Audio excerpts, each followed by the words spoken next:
reflections on week 1 of AHT Practicum.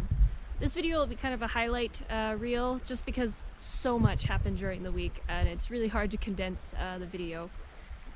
So I'll just touch on my goals really quick. One was improving client communication, specifically about education on vaccines and nutrition. Positioning for radiographs, that's something I really wanted to work on, so that's on there. And then animal restraint, specifically feline restraint, fractious cats and the like. So day one, I was pretty nervous coming in because I wasn't sure how things were going to flow. I get there and I get to meet the team and everybody was really nice, really great. So immediately I started in on restraining animals, and right away they let me place an IV catheter on a dog that was in for spay. And this went really well in that I got the vein. I was like, yes, I got the vein. And I placed the tape and everything. But the problem is that I placed the IV catheter, that's great, but it was a big white fluffy dog and blood got everywhere. I just did not get the cap in soon enough and it was a bit messy to clean up. So had to do that, and that was a mental note for later. Okay, get better at putting the cap on quicker so that there's no blood everywhere, so that you don't have so much cleanup to do. And then after placing the IV catheter, there was a Great Dane that needed radiographs. So I went to the radiograph suite, of course put on my PPE and all that, and was able to help out with that. And this dog was huge. It took 3 of us to be able to position him. And thankfully he was a very good starter dog, I'd say, for my first day, because he was very chill. Nervous, of course, but very chill. Yeah, he did lateral and VD very well, like no problems there. So that was a really good starter dog. After that, I was able to help with the recovery of the white dog, placing microchip after scanning for one, of course, and then giving meloxicam subcutaneously.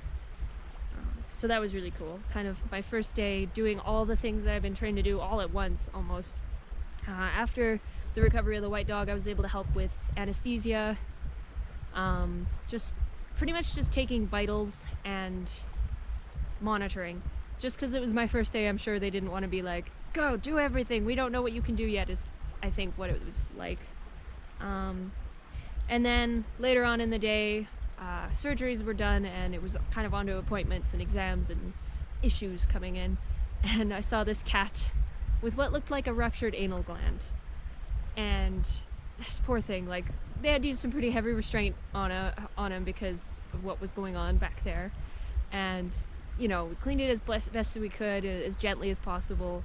And then this cat was sent home, given antibiotics. Poor thing was pretty sad about the whole situation. Then day two.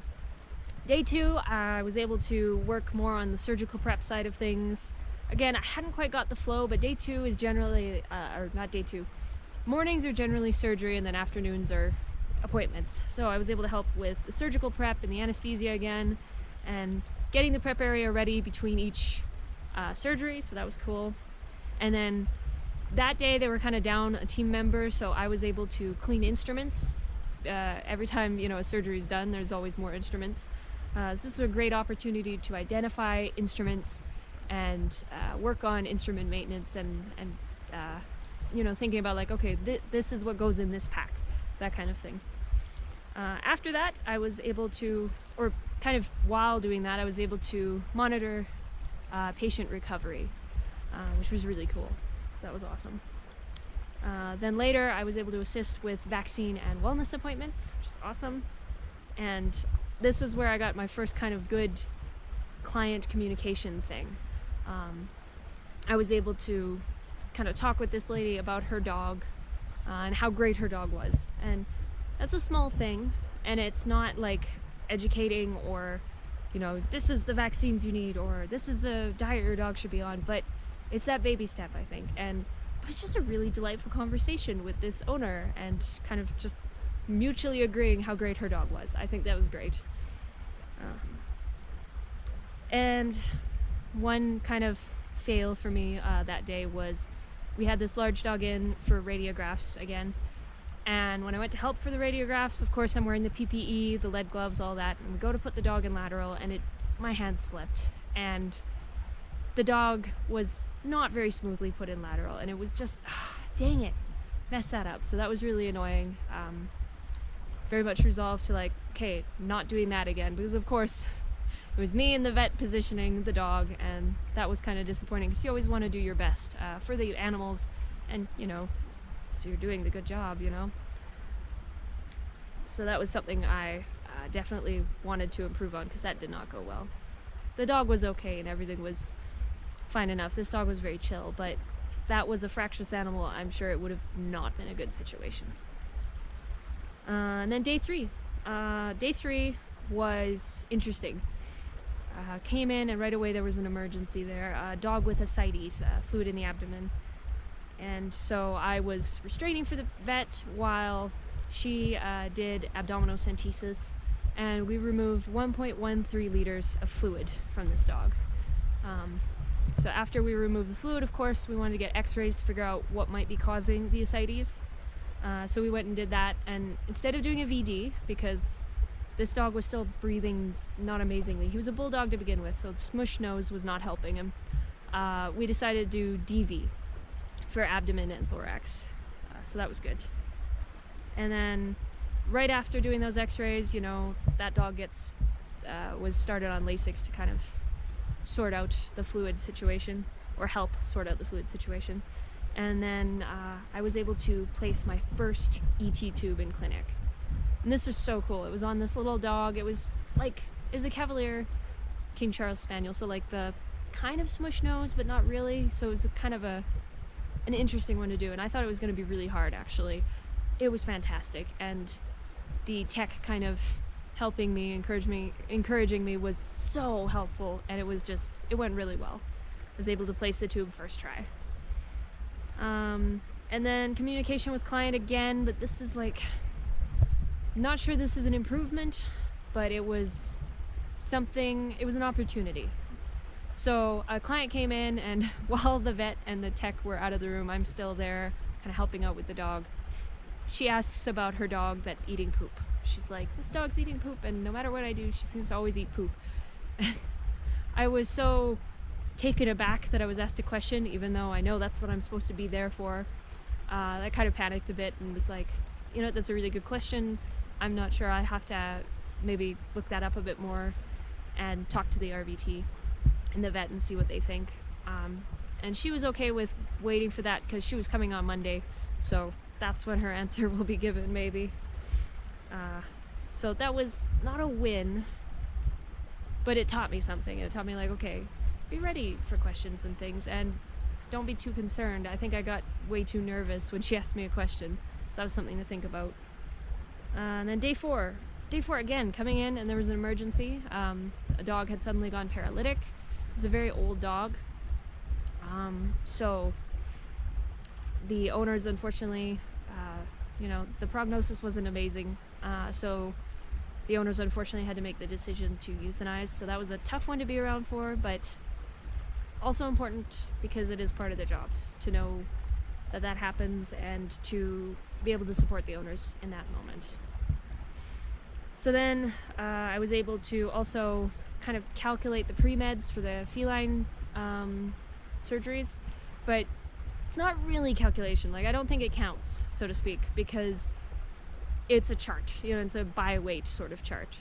With the dogs, they do calculations, so I'll be able to do that on Monday. We kind of chatted about that when we looked into competencies. So Monday or Tuesday or sometime next week, I'll be able to do that. But I was able to put together write down what we needed for pre-meds, and then the tech was able to check it and be like, yeah, that's good. So that's great. And then again, IV catheters. Now this whole time I've of course placing IV catheters, but this was a difficult dog. We'd given the pre-med, but it wasn't touching her. She was a very large dog, and it just didn't make her as sleepy as we wanted.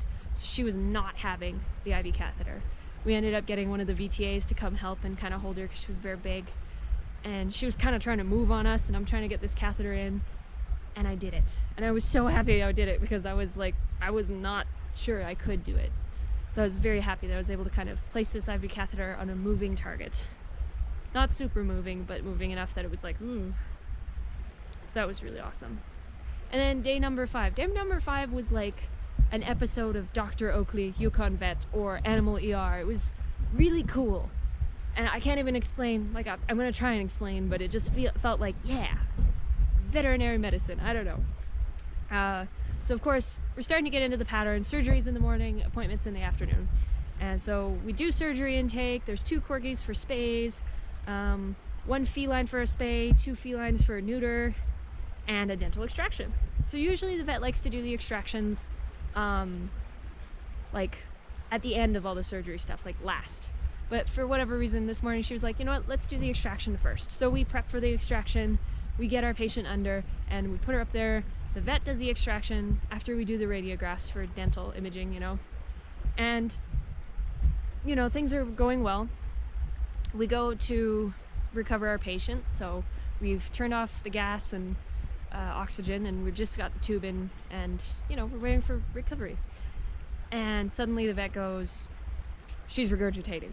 We're like, oh crap. So we like jump into action, and you know, the vet's clearing stuff out of the mouth and putting the head over the table, because, you know, it was an extraction. We still had her up on the table there.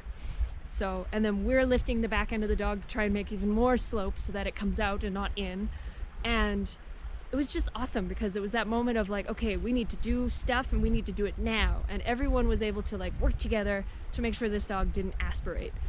And it was awesome. And, you know, just as we're getting this material out of the mouth, she starts waking up, and we're like, oh no, she's gonna bite the tube. So we had to pull the tube, even though we wanted to kind of keep that airway, but we can't because she's gonna bite it. So we pull it out, and we're like, okay, should be good. We've got material out.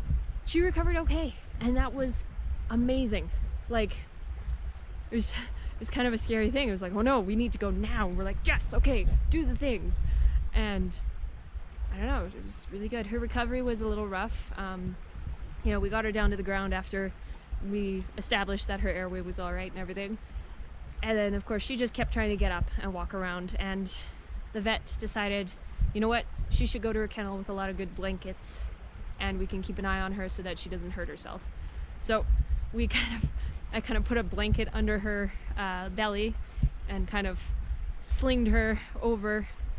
You know, the vet was on the front end and I was on the back, and we kind of slinged her into the kennel, and she recovered there, and she recovered really well. And it was just one of those moments where you're like, everyone worked together really well, and that was awesome.